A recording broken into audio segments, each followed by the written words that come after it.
আমার নবী দুইটা চোখের পানি গাল বেয়ে ছেড়ে দিছে। জিবরাইল বলেন আশ্চর্য হলাম, এত সুন্দর প্রস্তাব শুনে চোখের পানি ছেড়ে দিলেন, খুশি হলেন না? কারণ কি, ঘটনা কি? আমার নবী ডাকে, জিবরাইল, ও জিবরাইল শুনো রে, আমি কোন ব্যথায় চোখের পানি ছেড়ে দিলাম?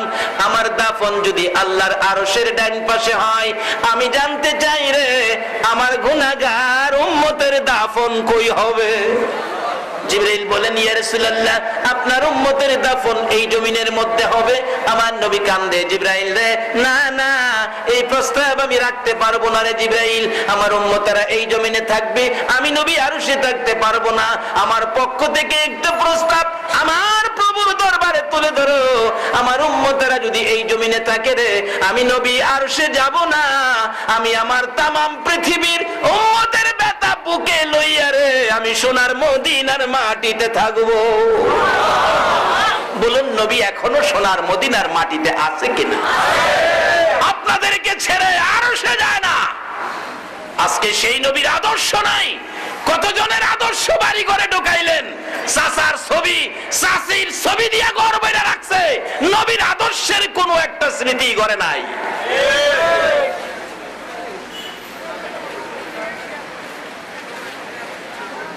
বিশ্বকাপের ভিলিয়ারের ছবি নিয়ে মুসলমানের ঘরে ঢুকাইছে, নবীর আদর্শের ছবি। আল্লাহ কয়, তোর লজ্জা করে না বিশ্বকাপের ভিলিয়ার এর ছবি ঘরে ঢুকাইছস? আর তোরা যে বিশ্ব নবীর উম্মত, তোদের প্রত্যেকের স্মৃতি আমি প্রত্যেক নবী রাসূলের ঘরে ঝুলাইয়া রাখছি। আখিরি নবীর উম্মতের স্মৃতি, তোমরা বিশ্ব নবীর উম্মত, তোমরা সেই নবীর দিকে যাও, সেই নবীর আদর্শের দিকে যাও। বলতেছিলাম, সেই নবীর আদর্শে গেলে আমাদের লাভ হবে না লস হবে?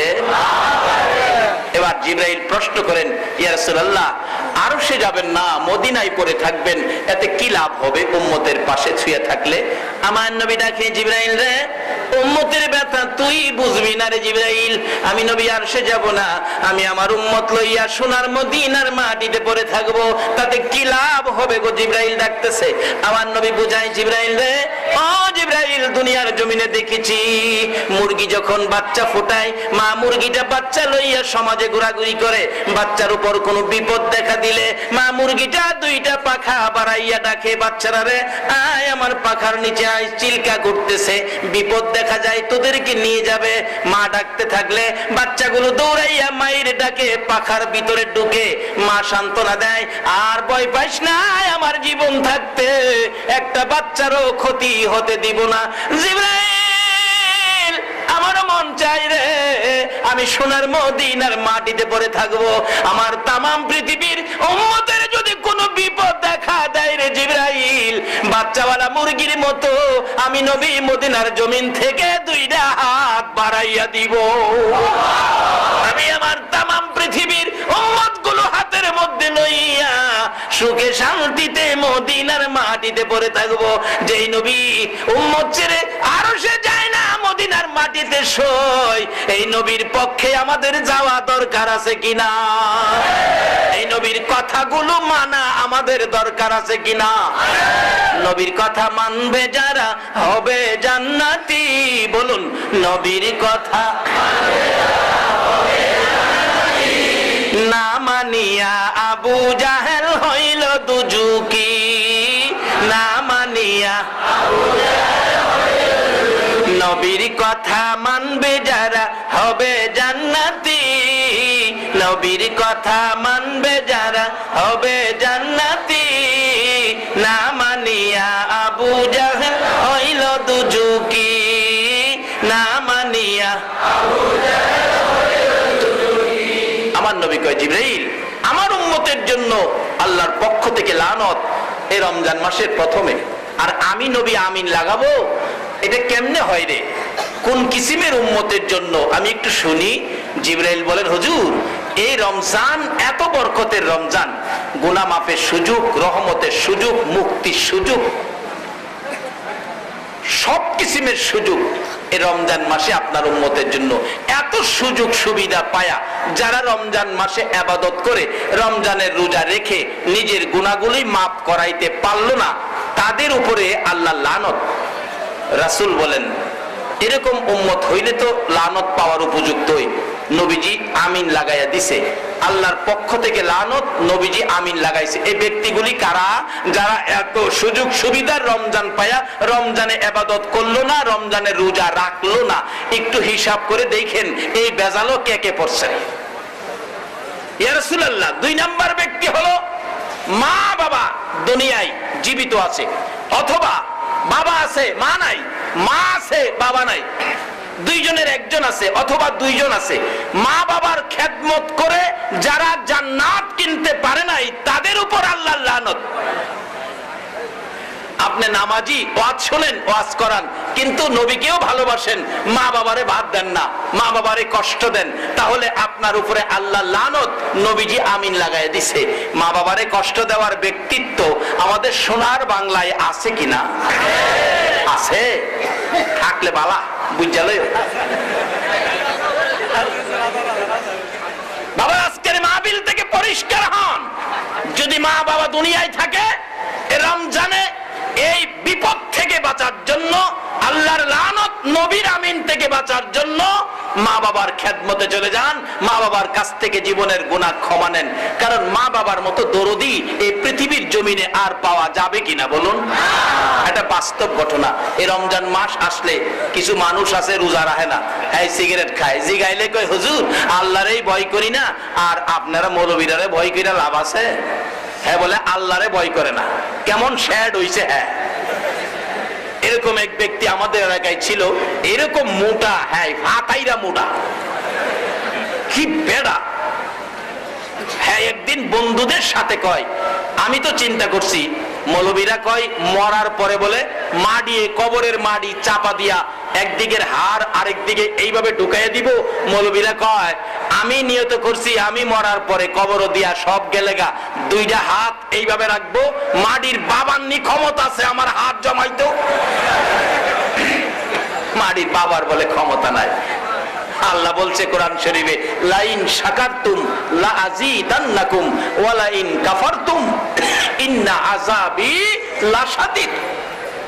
আমার নিয়ামত পায়া শুকর আদায় করলে নিয়ামত বাড়াইয়া দিব, না শুকরি করলে আমার আযাব বড় শক্ত। আচ্ছা বলুন, শরীরের শক্তি, অঙ্গ প্রত্যঙ্গ, হাত পাও গুলি কার দেওয়া? হাত ছাড়া মানুষ আছে না?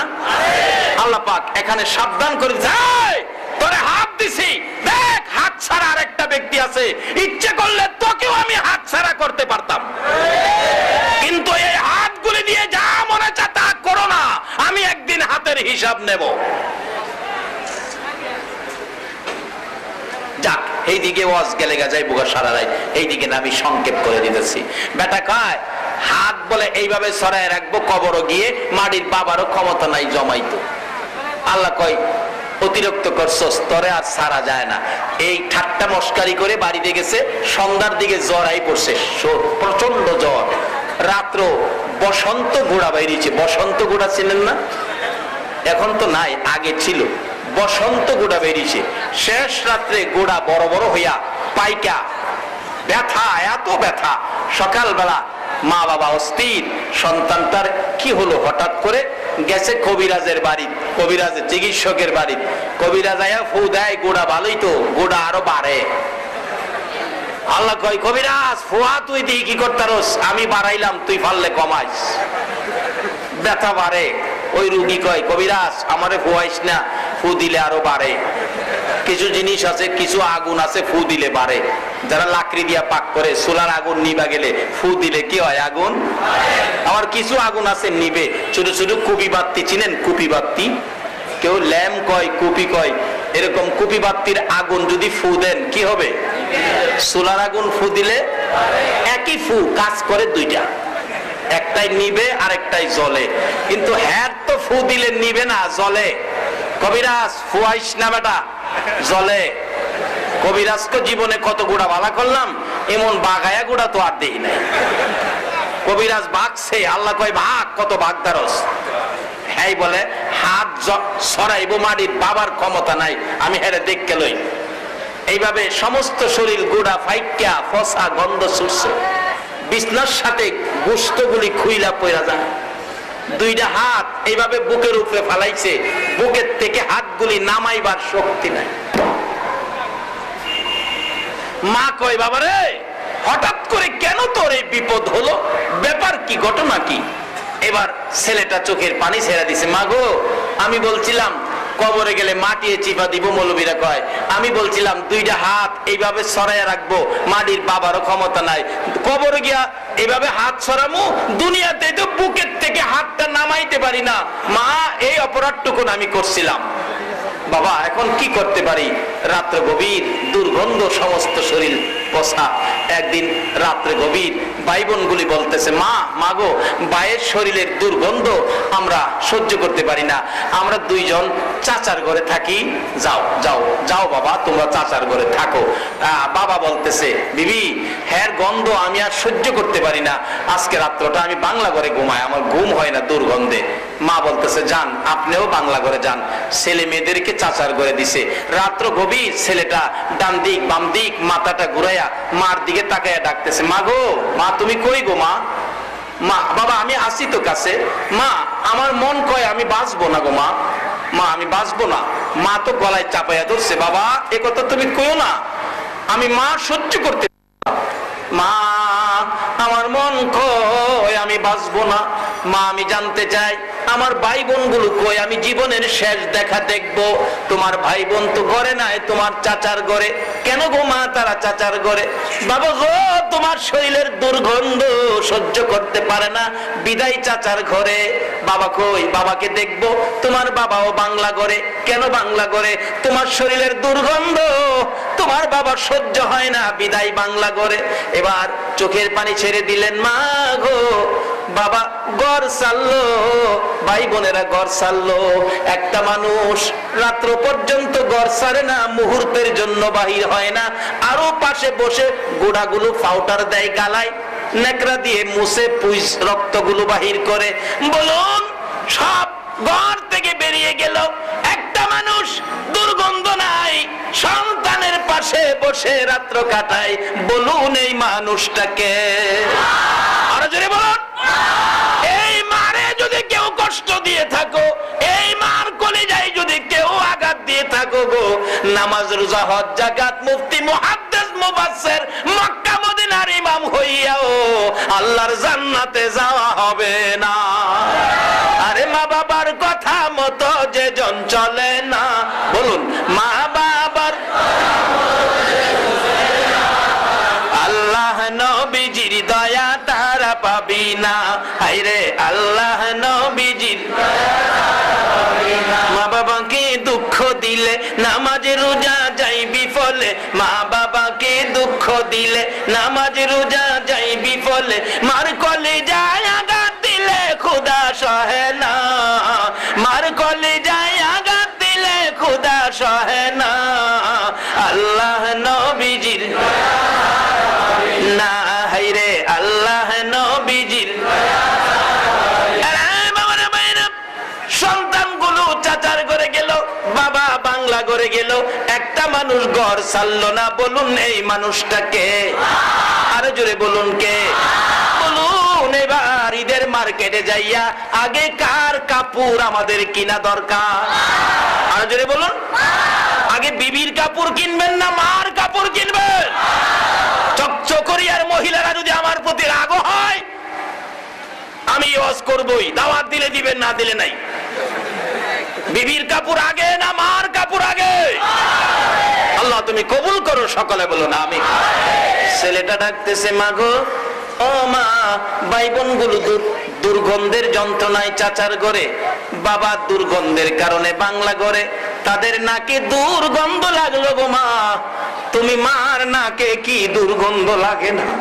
মা চোখের পানি ছেড়ে দেন। বাবা গো, 10 মাস 10 দিন পেটে লইয়া কষ্ট করেছি, প্রসব ব্যথায় 3 দিন সহ্য করেছি, বালতির পর বালতি রক্তক্ষরণ হয়ে ঘর লাল লাল করেছি। বাবা, তুমি যখন দুনিয়াতে আসছো আমার কলিজায় লাথি লাগছে, 3 ঘন্টা বেহুশ হয়েছিলাম রে বাবা। ওই দিনের কষ্টের কথা মনে হইলে আমি মার নাকে দুর্গন্ধ লাগে না। জিবরাইল ডাকতেছে, ইয়া রাসূলুল্লাহ, ওই মা বাবাকে যারা কষ্ট দিবে, মা বাবার খেদমত করবে না, মা বাবার খেদমত করে যারা জান্নাত কিনতে পারলো না, তাদের উপর আল্লাহর লানত আমার নবী আমিন লাগাইয়া দিছে। এর থেকে বাঁচার ক্ষমতা পৃথিবীর কেউ পারবে না আপনাকে বাঁচাইতে, কেউ পারবে না। যদি আপনি নিজে আপনার রাস্তাটা পরিষ্কার না করেন, যদি মা বাবা দুনিয়ায় থাকে, কষ্ট দিয়ে থাকেন, রমজান শেষ হওয়ার আগে, ঈদের জামাতে যাওয়ার আগে মা বাবার পায়ে পড়ে মা বাবার কাছ থেকে ক্ষমাটুকু নেন। আর যদি মা বাবা দুনিয়ায় না থাকে, কালকে ফজরের নামাজ পড়ে মার কবরে যান, বাবার কবরে যান, যায় বলুন, আল্লাহ এই কবরে আমার মা, উল্লেখ করে বলবেন, এই কবরের ভিতরে আমার মা, মা গো মা, এই কবরে আমার বাবা, আল্লাহ আমি কষ্ট দিয়েছি, তুমি কষ্ট দিও না, আমি আমার মা বাবার পক্ষ থেকে তোমার কুদরতি পাও ধরে ক্ষমা চাই, আমার মা বাবাকে মাফ করো। রোজা রাইখা ফজরের নামাজ পড়ে মা বাবার কবরে যায় হাত বাড়াবেন, রোজাদারের হাত আমার আল্লাহ খালি দেয় না, ডাক দিয়া দেখেন না, ডাক তো দিলেন না।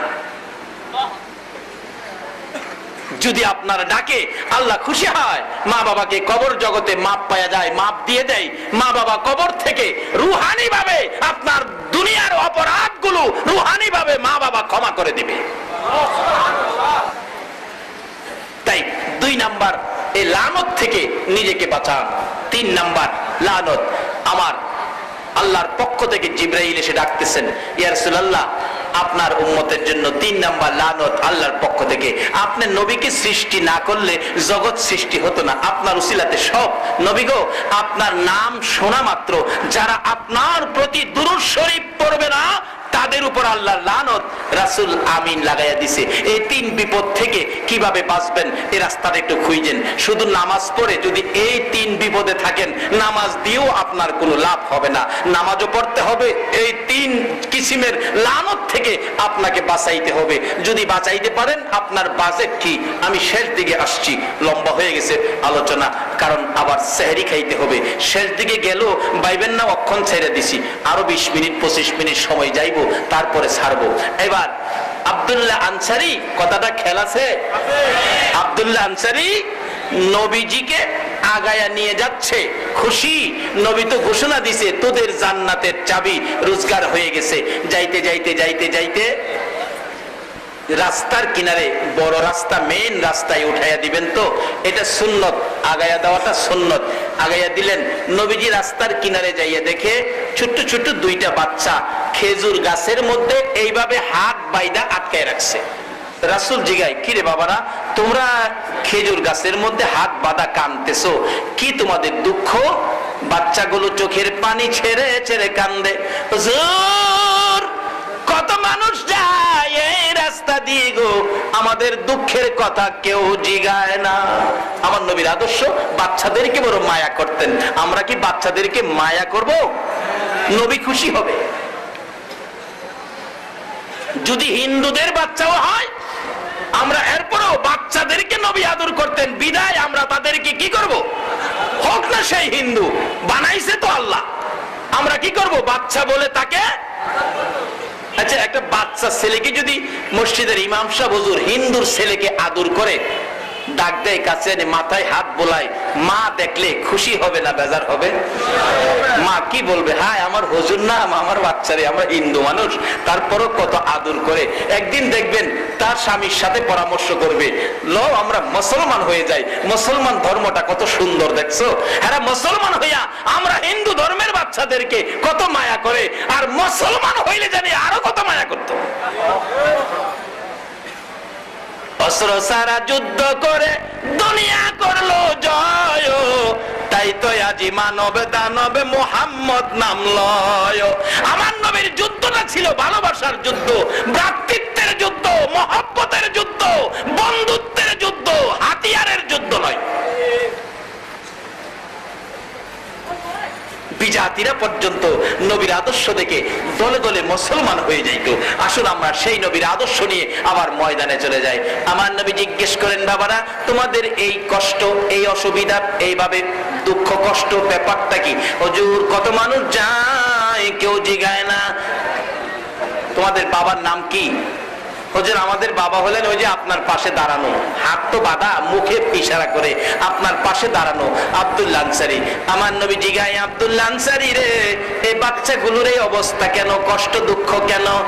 আব্দুল্লাহ আনসারী চোখের পানি ছেড়ে দিয়ে কান্দে, কথা কয় না। রে আব্দুল্লাহ আনসারী, কাঁদলি রে, কথা বললি না? ছেলেদেরকে জিজ্ঞেস করেন, বাবারা তোমরা বলো কি অসুবিধা? বাচ্চাগুলো কান্দে আর বলে, হুজুর আমার বাবা এত গরিব মানুষ, আমার বাবা আব্দুল্লাহ আনসারী আজকে 5টা 6টা দিন পার হয়ে গেছে গো নবী, আমাদের চুলায় আগুন জ্বলে না, না খাইয়া থাকতে থাকতে কষ্ট সহ্য হয় না। বিদায় আমরা 2 ভাই হাঁটতে হাঁটতে এই গাছের গোড়ায় এসে দেখি কিছু খেজুর গাছের নিচে পড়ে আছে। গাছটার মালিক হলো ইহুদি। খেজুরগুলো পেটের খিদার যন্ত্রণায় আমরা টুকায়া টুকায়া খাইলাম। খাওয়ার অপরাধে ইহুদি গাছের মালিক আমরা 2 ভাইয়ের গাছের সাথে বাইদা রাখছে। নবী গো, আমার বাবা গাছ থেকে ছুড়াইয়া নেয় না। আমার নবী একটা দৌড় মারছে, মসজিদে নববীর বারিন্দায় দাঁড়ায়া কান্দে। সাহাবীরা জড়ো হয়ে গেছে, রাসূল কান্দে রে, আয় রাসূলের চোখের পানি মুছবো। আল্লাহু আকবার বলো। আজকে কারা গো রাসূলের চোখের পানি মুছতে পারো? কে আজকের মাহফিলের আয়োজন করেছো? কার টাকায় মাহফিল দাঁড় হয়ে গেছে? এবার আব্দুল্লাহ আনসারীর এই কষ্ট দুঃখ দেখে নবী মসজিদে নববীতে কান্দে। চারদিক জড়ো হয়ে গেছেন সাহাবীরা। হযরতে ওমর ফারুক রাদিয়াল্লাহু তাআলা তরবারি নিয়ে হাজির। হুজুর বলুন, কে আপনার চোখের পানি বের করেছে? আমি এখন তাকে দ্বিখণ্ডিত করে দিব। আমার নবী বললেন, রে ওমর, আজকের চোখের পানি তরবারি দিয়ে বন্ধ করতে পারবি না। দৌড়ে আসছে ওসমান গনি, দৌড়ে আসছে আবু বকর সিদ্দিক। সকলেই বলতেছে, হুজুর বলুন কিসের বিনিময়ে চোখের পানি বন্ধ করতে পারবো? আমার নবী হযরতে উসমান গনির দিকে 2টা হাত বাড়াইয়া ডাকে, আরে উসমান গনি আয়, আমি তোর দিকে তাকাইয়া রইছি। উসমান গনি সামনে দাঁড়াইছে। হুজুর বলুন কি দিয়ে চোখের পানি মুছতে পারি? উসমান গনি রে, তুমি পারবে রে ইহুদির বাড়ির খেজুর গাছটা আমারে কিনা দিতে? ওই গাছটা যদি আমারে কিনা দিতে পারো, আমার চোখের পানি মুছে যাবে। একটা দৌড় দিয়ে ইহুদির খেজুর গাছের গোড়ায় দাঁড়াইলেন উসমান গনি। ইহুদি বাড়িতে আছো, এই গাছটা বিক্রি করে দাও। বাড়ির গাছ কেন বিক্রি করব? রে ইহুদি, আমার রাসূল কান্দে রে, এর বিনিময়ে যা চাবি তাই পাবি, তাই নাকি? তাহলে তোমার 100 খেজুর গাছের একটা বাগান আছে, এটা যদি আমারে দাও, একটা গাছ আমি তোমারে দিব। উসমান গনি একটা চিৎকার মারলেন, রে ইহুদি, মাত্র 100 গাছ চাইছস? আমার রাসূল কান্দে এই গাছের জন্য। আজকে যদি আমি উসমান গনির সকল সম্পত্তি চাইতে, রাসূল খুশি করার জন্য আমি সব করে দিয়ে দিতাম। রাসূলের জন্য তাদের কত প্রেম, কত ভালোবাসা ছিলেন। নবী খুশি করবেন, নবী খুশি করার কিছু কাজ আমাদের করা দরকার আছে কিনা? শুধু দুনিয়ায় থাকা অবস্থায় নয়, নবীজি রওজা পাকে শুয়ে আছেন, রওজা পাকে পর্যন্ত খুশি করতে পারবেন একটা কাজ যদি করেন। সেই কাজটা হলো জামাতের শহীদ নামাজ। কিসের শহীদ নামাজ? সবাই বলুন। আমি শেষ কথায় চলে আসছি। এই নামাজ দিয়ে নবীকে রওজা পাকের ভিতরেও খুশি করা যায় কিভাবে, আমি বাস্তবতায় যাচ্ছি। এবার ওসমান গনি 100 গাছের বিনিময়ে একটা গাছের দলিল লইয়া নবীর হাতে তুলে দিলেন। আমার নবী দলিল সহ গাছের গোড়ায় এসে বাচ্চাদের হাতের বানগুলো খুলতেছিলেন। আমার নবী হাতের বান খুলে, বাচ্চারা কান্দে, হুজুর খুইলেন না, আবার ইহুদি এসে আমাদের হাতে বান দিবে। আমার নবী ডাকে, রে বাচ্চারা, না না, রাসূল যার হাতের বান খুলবে রে, এই হাতে কোথাও আর বান দিবে না। রাসূল যার হাতের বান খুলে দিবে, দুনিয়া ও আখিরাতে কোথাও এই হাতে আর বাদ পড়বে না। এইভাবে বিপদকামী লোকদের পাশেও আমার নবী দাঁড়াইতেন। আপনারা কি এই রমজানের ঈদে আশেপাশে খোঁজ নিছেন? কে টাকার অভাবে ঈদের কাপড় কিনতে পারে নাই? অসম্পদশালী ব্যক্তিরা যদি এইভাবে আশপাশি গরিবদের খোঁজ নিতে পারেন, কাপড় কিনতে পারে নাই টাকার অভাবে, একটা কাপড় কিনে দেবেন, কাল কিয়ামতে হাসর হবে আমার রাসূলের সঙ্গে। এটা ইসলাম। বাবার আসুন আমরা পুরাপুরি ভাবে ইসলামে ঢুকি। শুধু নামাজের নামে ইসলাম নয়, সামাজিক অনেক দায় দায়িত্ব আছে, এগুলি আমাদের আদায় করতে হবে। যাই হোক, নবীকে খুশি করব, দুনিয়াতে থাকতেও নবীকে খুশি, নবী রওজা পাকে শুয়ে আছে তারপরও খুশি করতে পারবেন, এটাই আমার শেষ কথা। সেটা খুশি করার সিস্টেম হলো জামাতে শহীদ নামাজ। তার বাস্তব হযরত ওমর ফারুক রাদিয়াল্লাহু তাআলা আনহুর জীবনী। ওমর রাষ্ট্রপতি, প্রেসিডেন্ট, রাষ্ট্রপতি হইয়া মসজিদে নববীর ইমামতি করে।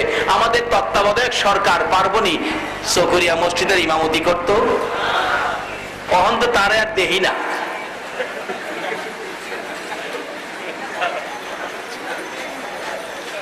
রাষ্ট্রপতি ওমর মসজিদের নববীর ইমাম, ফজরের নামাজের ইমামতি করে। 2 রাকাত নামাজ ফজর, 1 রাকাত পড়া শেষ, রুকু সেজদা শেষ, দাঁড়াইতেছে দ্বিতীয় রাকাতের উদ্দেশ্যে। দ্বিতীয় রাকাতের জন্য দাঁড়াইতে গিয়ে সোজা হইতে পারে নাই। পিছনে একজন ইহুদি মুসল্লি সেজে আমি বলবো আজকে বিশ্ববাজারে মুসলমানদেরকে কলঙ্ক করার জন্য এক কিসিমের ভাইয়েরা মানুষ মারতে শুরু করেছে। তাদেরকে তদন্ত করে দেখা হোক তারা মুসলমান নয়, মুসলমানের সুরত ধরেছে। তার বাস্তব হলো ওমরের জীবনী। ওমর ইমাম, পিছনের কাতারে ইহুদি মুসলমান মতো মুসল্লি সেজে পাঞ্জাবির নিচে লম্বা ছুরি ঢুকায়া নামাজ পড়তেছে। ওমর দ্বিতীয় রাকাতে দাঁড়াবেন, পিছন থেকে বাঁকা অবস্থায় ইহুদি ডান দিক দিয়ে ওমরের কলিজাটার মধ্যে ছুরিটা মারছে।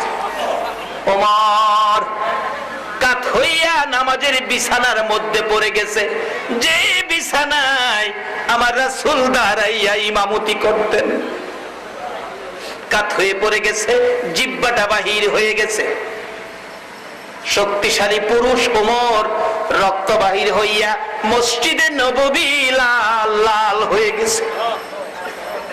মুসল্লিরা চিৎকার মেরে ডাকতেছে, কার রক্ত গো? মসজিদে নববী লাল করে দিলে। ওমরের ছেলে আব্দুল্লাহ মিম্বরে দাঁড়াইয়া ডাকতেছে, মুসল্লিরা দরজা বন্ধ করো, সর্বনাশ করেছে, আমার বাবার কলিজায় ছুরি মারছে। কে মারছে রে? আমি সন্তান হইয়া প্রতিশোধ নেব, বিচার করব, তোমরা মসজিদে নববীর দরজাগুলি বন্ধ করে দাও। ওমর ছোট্ট ছোট্ট সুরে ডাকতেছে, রে আব্দুল্লাহ, না না, আয় আমার কাছে আয়। প্রতিশোধ না রে, ইসলাম প্রতিশোধের ধর্ম নয়। কি আদর্শ দিলেন! ইসলাম প্রতিশোধের ধর্ম নয়, ইসলাম প্রতিবাদের ধর্ম নয়, ইসলাম হলো ভালোবাসার ধর্ম। আল্লাহু আকবার বলো। ইসলাম হলো ভ্রাতৃত্বের ধর্ম, ইসলাম হলো শান্তির ধর্ম। আজকে যারা ইসলাম নিয়ে দলাদলি করতেছো, আমার কষ্ট লাগে গো। নবীর সামনে কোন মুখটা লইয়া দাঁড়াইবা? দলাদলি নয়, ইসলাম ভ্রাতৃত্বের ধর্ম, বন্ধুত্বের ধর্ম। বলতেছিলাম ওমর ডাকতেছে, বাবা আয়, প্রতিশোধ নয়, বিচার নয়, আমাকে যদি খুশি করে বিদায় দিতে চাও, একটা কথা তোমার কাছ থেকে আমি শুনতে চাবো। কি কথা বাবা? তুমি একটু দৌড় দিয়ে যাও, মা আয়েশা সিদ্দিকার কাছে যাইয়া একটা অনুরোধ করো আমি ওমরের পক্ষ থেকে। বাবা গো, আমি দেখেছি আমার নবীর রওজার পাশে আমার ভাই আবু বকর সুন্দর বিছানায় ঘুমাইছে, আমার ভাই আবু বকর নবীর পাশে জান্নাতের বিছানায় ঘুমাইছে। রে আব্দুল্লাহ, মা আয়েশার কাছ থেকে যাইয়া অনুমতি চাও, আমি ওমর যদি আবু বকরের মতো রাসূলের পাশে শোয়ার অনুমতি পাই, আমি ওমরের জীবন ধন্য হইয়া যাইব। প্রতিশোধ নয়, প্রতিবাদ নয়, বিচার নয়, আমাকে নবীর পাশে শোয়াইতে পারো কিনা সেই অনুমতিটা চাই। একটা দৌড় দিয়ে আম্মা জান আয়েশা সিদ্দিকার কাছে, মাগো আমার বাবাকে ছুরি মারছে, বাবা শহীদ হয়ে যাবে। ও মা, আমার বাবার মনে বড় আশা গো, আমার নবীর পাশে আবু বকর সিদ্দিকের মতো শোয়ার জন্য। মাগো অনুমতি দেন, আমার বাবা একটুখানি জায়গা চাইছে নবীর পাশে আসতে, একটু জায়গা আছে, দিবেন নি আপনি অনুমতি? মা আয়েশা সিদ্দিকা বলেন, আব্দুল্লাহ রে, মনে বড় আশা ছিল রে, আমার বাবা এক পাশে শুয়েছে, নবীজি পাশে শুয়ে আছে, আমার নবীর পাশে আমার বাবা আবু বকর সিদ্দিক ঘুমিয়েছে, মনে বড় আশা ছিল রে, নবীর আরেক পাশে আমি আয়েশা শুইব। মনের আশা বুঝি মনে রইল রে, পুরা বুঝি হবে না। আমি জানি তোমার বাবা উমরকে আমার নবী বড় আদর করতেন। আমার মন কয় তোমার বাবাকে পাশে শোয়ার অনুমতি নবী দিয়ে দিবেন, তুমি অপেক্ষায় থাকো, আমি নবীজির পাশে যাই। নবীজির রওজার পাশে যাইয়া আম্মা জান আয়েশা সিদ্দিকা দাঁড়াইয়া ডাকতেছে, ইয়া রাসূলুল্লাহ, আপনার উমর আপনার পাশে শোয়ার অনুমতি চাই। নবী গো, মনে বড় আশা ছিল গো, আমি আয়েশা আপনার পাশে থাকবো। হুজুর জানতে চাই, আমি আয়েশা আপনার পাশে থাকবো না আপনার উমর আপনার পাশে থাকবে? আমার নবী রওজার ভিতর থেকে ডাকতেছেন, আয়েশা রে, ও আয়েশা, মনে দুঃখ নিও না, অনুমতি দিলাম রে, আমার উমর আমার পাশে থাকবে। এমন কি কাজ উমর করেছে? আমার নবী রওজার থেকে ডাইকা ডাইকা পাশে নিয়ে উমরকে শুয়াইছে। আসুন দেখি কি কাজ উমর করে নবীকে খুশি করেছে, এই কাজটা কি করেছে। এবার খবর নিয়ে গেলেন, যাইয়া দেখে অনুমতি পাইলেন নবীর পাশে শুইবেন। যাইয়া দেখে উমর জ্ঞান হারা হয়ে গেছে, চোখ খুলে না, কথা বলে না, কিতাব লেখে হযরতে আলী রাদিয়াল্লাহু তাআলা উমরের মুখ বরাবর বসে চোখের পানি ছাড়তেছে। ভাই উমর, চোখটা খুলো, দুইটা কথা কও, আমার মনটা শান্তি করব। এবার যখন খবর দিলেন, বাবা গো, ও বাবা, মা আয়েশা সিদ্দিকা নবীজির কাছ থেকে অনুমতি নিয়েছে, আপনি নবীর পাশে শুইবেন। এই কথা শুনে উমর দুইটা চোখ খুলে চোখের পানি জর্জর করে ছেড়ে দিলেন। হযরতে আলী বলতেছেন, এই ভাই উমর, বিদায় মুহূর্ত তোমার, বিদায় মুহূর্তে তোমার কাছ থেকে আমি আলী নসিহতপূর্ণ, উপদেশপূর্ণ দুইটা কথা আমি তোমার কাছ থেকে শুনতে চাই। হযরতে উমর ডাকতেছে, আলী, আলী রে, আমার কাছ থেকে উপদেশপূর্ণ কথা শোনার আগে আমি তোমার কাছ থেকে একটা কথা শুনতে চাই রে আলী। কি কথা শুনতে চাও ভাই ওমর? এরে আলী, আমি নবী খুশি, আল্লাহ খুশির জন্য জামাতের সহিত নামাজে ইমামতি করে নামাজ পড়াইতেছিলাম। আলী রে, একটা রাকাত নামাজ পড়াইলাম, দ্বিতীয় রাকাত নামাজ আমার আদায় হলো না রে আলী, আমাকে ছুরি মারছে, আমি তো এখন বিদায় মুহূর্ত। আমি জানতে চাই, একটা রাকাত নামাজ আমার বাকি রয়েছে রে আলী, আমার কানে কানে বলে দে, এখন ফজরের নামাজের সময় আসেনি, বাকি নামাজ আমি আদায় করতে পারবো নি। এই আমল ব্যতীত আমার রাসূলের কাছে যাওয়া যায় না। বাবা, বাবারা, ভাইয়ের, আসুন আমরা রমজান মাসে ইবাদত করব, নবীর উম্মত হব, জামাতের সহিত নামাজ পড়ব, নবীজি ভালোবাসা আমাদেরকে দিবেন। আসুন আল্লাহকে পাইতে গেলে নবীর আদর্শ নিয়ে আমরা সামনে বাড়ি। আমাদের ভাগ্য ভালো, আমরা যারা আখিরি নবীর উম্মত, সব আমাদের জন্য বাজে। আমরা শেষ শর্ত হলো আমানত হলো ফিসিলমি কাফা, পুরাপুরি ভাবে ইসলামে যদি আমরা ঢুকতে পারি, আমরা সবগুলি বাজেট পাবো। আল্লাহ আমাদের সকলকে ইসলাম বুঝে শুনে ইসলামে ঢোকার তৌফিক দান করুক। খাস করে আজকের এই পিকআপ মিনি ট্রাক শ্রমিক ইউনিয়ন কর্তৃক আয়োজিত মালিক ভাইদের সহযোগিতায় আজকের আয়োজন আল্লাহ কবুল করো। কিয়ামত পর্যন্ত এই অনুষ্ঠানটা আল্লাহ যেন কায়েম রাখেন। একে উসিলা করে চকরিয়ার জমিনে আল্লাহ যেন সুখ শান্তির ফায়সালা করেন, হিংসা বিদ্বেষ মারামারি কাটাকাটি ধাক্কাধাক্কি দূর করে রহমত বরকতের ভাগী করেন। সকলে বলুন আমিন।